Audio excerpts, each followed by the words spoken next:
Hey guys, Lord Naren White here, the Holy Ghost, the one true God. Back with you with the next video in my series where I read Dracula by Bram Stoker. Without further ado, returning to Dracula, as read by Lord Naren White. In the library, I found, to my great delight, a vast number of English books, whole shelves full of them, and bound volumes of magazines and newspapers. A table in the center was littered with English magazines and newspapers, though none of them were very recent date. The books were of the most varied kind: history, geography, politics, political economy, botany, geology, law, all relating to England and English life and customs and manners. There were even such books of reference as the London Directory, the Red and Blue books, Whitaker's Almanac, and the Army and Navy lists, and it somehow gladdened my heart to see it the Law list. Whilst I was looking at the books, the door opened and the Count entered. He saluted me in a hearty way and hoped that I had a good night's rest. Then he went on. "I am glad you found your way in here, for I am sure there is much that will interest you. These companions," and he laid his hand on some of the books, "have been good friends to me, and for some years past, ever since I had the idea of going to London, have given me many, many hours of pleasure. Through them I have come to know your great England, and to know her is to love her. I long to go through the crowded streets of your mighty London, to be in the midst of the whirl and rush of humanity, to share its life, its change, its death, and all that makes it what it is. But alas! As yet I only know your tongue through books. To you, my friend, I look that I know it to speak." "But, Count," I said, "you know and speak English thoroughly." He bowed gravely. "I thank you, my friend, for your all too flattering estimate, but yet I fear that I am a little way on the road I would travel. True, I know the grammar and the words, but yet I know indeed how to speak them." "Indeed," I said, "you speak excellently." "Not so," he answered. "Well, I know that.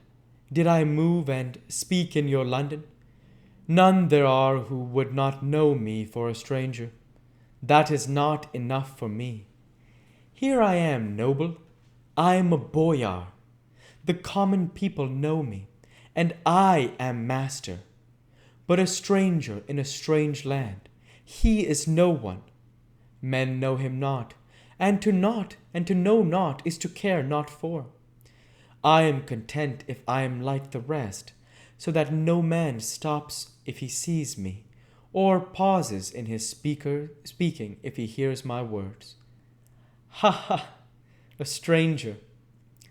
I have been so long master that I would be master still, or at least that none other should be master of me. You come to me alone as agent of my friend Peter Hawkins of Exeter, to tell me all about my new estate in London. You shall, I trust, rest here with me a while, so that by our talking I may learn the English intonation. And I would that you tell me when I make error, even of the smallest in my speaking. I am sorry that I had to be away so long today, but you will, I know, forgive one who has so many important affairs in hand."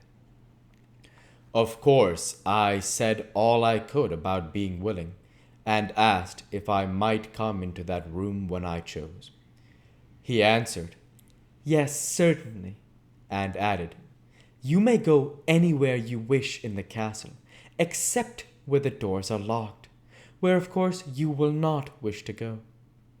There is reason that all things are as they are, and did you see with my eyes and know with my knowledge, you would perhaps better understand. I said I was sure of this, and he went on. We are in Transylvania, and Transylvania is not England. Our ways are not your ways, and there shall be to you many strange things. Nay, from what you have told me of your experiences already, you know something of what strange things there may be.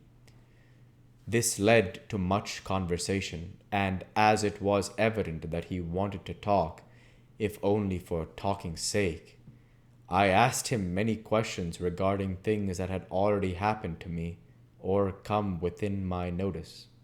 Sometimes he sheered off the subject or turned the conversation by pretending not to understand, but generally he answered all, and I asked most frankly. Then, as time went on and I had got somewhat bolder, I asked him of some of the strange things of the preceding night, as for instance why the coachman went to the places where he had seen the blue flames. He then explained to me that it was commonly believed that on a certain night of the year, last night, in fact, when all evil spirits are supposed to have unchecked sway, a blue flame is seen over any place where treasure has been concealed. That treasure has been hidden, he went on. In the region through which you came last night, there can be but little doubt, for it was the ground fought over for centuries by the Wallachian, the Saxon, and the Turk. Why, there is hardly a foot of soil in all this region that has not been enriched by the blood of men, patriots, or invaders.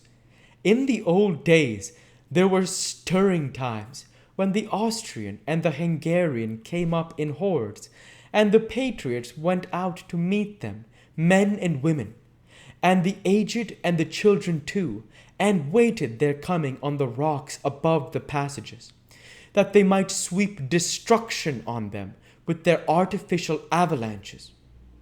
When the invader was triumphant, he found but little, for whatever there was had been sheltered in the friendly soil.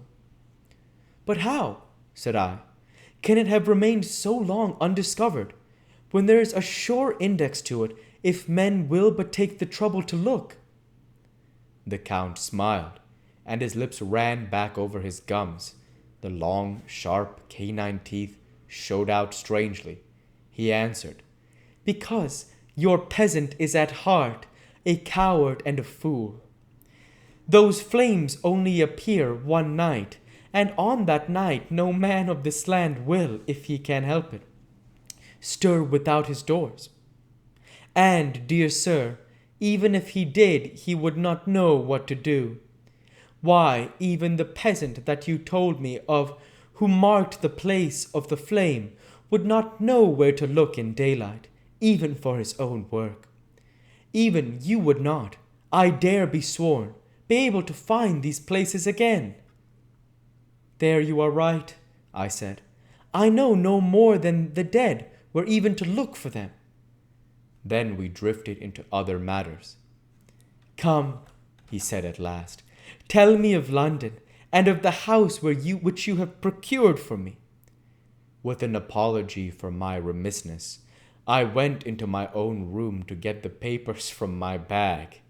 Whilst I was placing them in order, I heard a rattling of china and silver in the next room, and I passed through, noticed that the table had been cleared and the lamp lit, for it was by this time deep into the dark.